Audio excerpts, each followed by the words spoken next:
Jordan Fuller was so important to that defense last year as that last line of defense, as that deep safety. He was a great tackler. Things didn't really get past him. Can Josh Proctor be that same last line of defense? That's my biggest question. And then you saw what happened when Shaun Wade wasn't in the slot, when he had to leave with Michigan game, the Clemson game.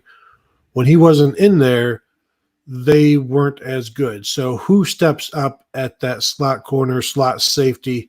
Basically, who are the two safeties, and how well they play will determine how good this defense can be. And it's should be fine everywhere else. I think they'll be fine at corner with Shaun Wade and some combination of Sevyn Banks and Cameron Brown. Kerry Combs wants a rotation of three corners again. So will those three rotate outside, and then will somebody else man the inside, or will those three rotate while including, like, will they rotate from outside to inside and things like that? So there's still, that's the, we didn't get any of those answers in the spring. You didn't get to see who that slot guy was. Can Marcus Hooker step up and be one of those guys? They lost Amir Reep, who was kicked off the team. He was Shaun Wade's backup in the slot last year and had some moments, and so he's out of the picture.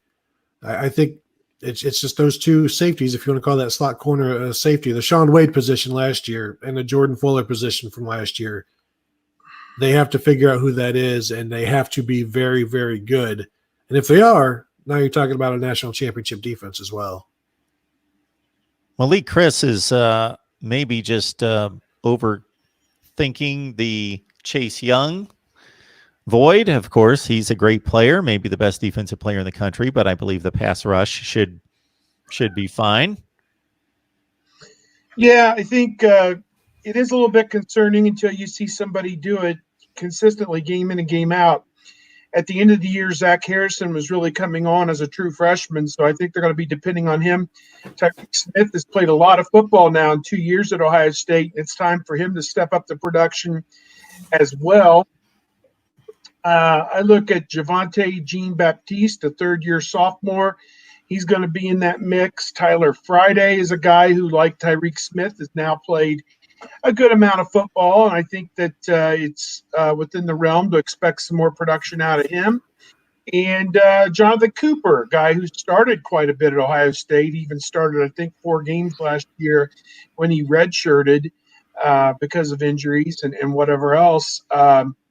I think he's a guy that they can depend on for leadership. And at times he's been an impact pass rusher as well, maybe not on such a consistent basis, but he brings a lot to the table there. So I'm interested to see, as everyone else is, how Zach Harrison responds going into a sophomore year. You don't want the guy to go into a sophomore slump. You want him to be like the Bosa brothers and Chase Young, where the second year you're pushing toward being an All-American. And to me, that would be huge because he's got that high-end ability, and we knew it from when he was being recruited 2 years ago. He was the top player in Ohio, a national top 5 prospect, and he was starting to scratch the surface of what he could do by the end of the season last year.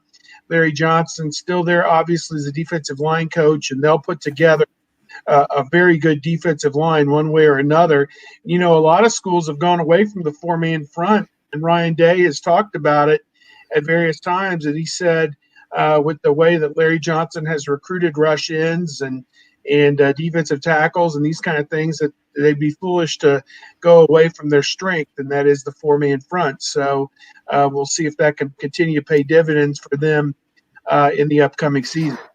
And Zach Harrison's numbers last year were almost identical to Chase Young as a freshman and weren't too far off from Nick Bosa as a freshman. So he's tracking the same way as those guys. And don't forget about Baron Browning, number 3 on the team in sacks last year with 5.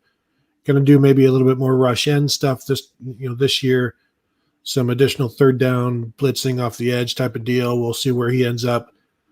So there's another guy that could add into the pass rushing. They've got so many guys. If they keep Tyreek Smith and Tyler Friday healthy, I think they'll be fine with those guys. Obviously, Jonathan Cooper, keep him healthy. They've got a lot of guys, and they're just getting better and better. And that's how are you going to replace Joey Bosa? How are you going to replace Tyquan Lewis? How are you going to replace Nick Bosa? How do you replace Chase Young? You replace them with the people I just talked about. And so you replace them with Zach Harrison and Tyreek Smith and Javonte Jean Baptiste. And next year you replace those guys with Jack Sawyer and, Adelier, and you keep them going.